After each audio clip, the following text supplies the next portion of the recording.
We're here at Beaver Stadium. Penn State just lost to Michigan 24-15, losing their second big game of the season out of two. They're 0 for 2 this season.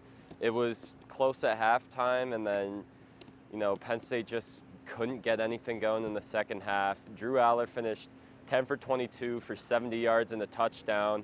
J.J. McCarthy only had to throw 8 times, and Michigan still pulled off the win. Joel, what did you think of today? It was pretty resemblant of the Ohio State game earlier this season, where the defense plays great, keeps the team in the game, and the offense just is unable to move the ball or really get anything done. Second loss of the season now. Penn State falls to 8-2 now. You lose your shot at a Big Ten title, so it's obviously a heartbreaking loss. The offense just wasn't good enough. You talked about Drew; he struggled today. The receivers were pretty terrible. They just couldn't get separation. I think the leading receiver was Theo Johnson with like 15 yards or 20 yards, something like that. And it was just a miserable day passing. The run game, I actually thought was decent, but not good enough, obviously, and just pretty inconsistent. They had some big plays, but they also weren't able to convert on a lot of third and shorts. So they just weren't able to consistently move the ball at all. Again, you're going against a great defense in Michigan. The number one defense in the country in terms of points allowed per game, at least entering today. 15 points is the most anyone has scored against Michigan this year.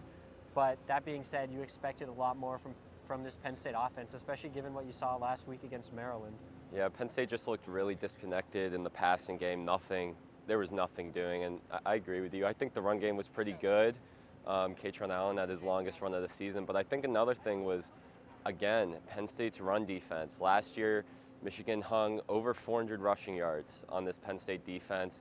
Then entering today, I think people thought it was going to be a little bit better. Penn State had allowed the fewest rushing yards per game out of any team in the country. They only let up just over 60 yards per game.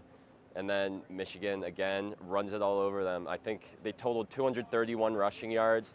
Blake Corum had 26 carries, 145 yards, 2 touchdowns. They were just like several runs of more than 20 yards, including a 44-yarder by Corum again. And it was just a different year, same story for a Penn State defense that, people had hope for this season.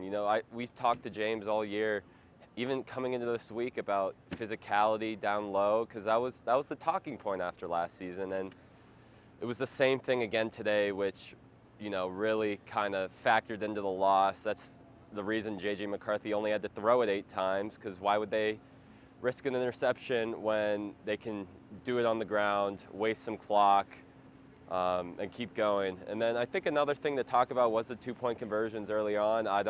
What were your thoughts on those? Yeah, the first one was kind of puzzling to me. Franklin said in his post-game presser he wanted to go for 2 there so they could go down by 2, I think, so that a field goal, or down by 3 so that a field goal could tie it. He said he knew that, or at least he anticipated that points would be at a premium, which is fair when you have 2 elite defenses going against each other. But at the same time, it's still the first quarter. I don't think you need to be taking unnecessary risks like that. And going for 2 against a stout Michigan defense more often than not just isn't going to work. So I personally didn't agree with that call. And then the second time they went for it again, later in the game, I think fourth quarter, they went for 2 again. And I didn't think that was the right decision either. If you kick the extra point there, you can try and get the ball back and then go for 2 on the next possession. I think it all really stemmed from the first one. They chased points, didn't get it. Then they were kind of just down from there. Could have been 14-10. And then late in the game with the Theo Johnson touchdown, it could have been 24-17.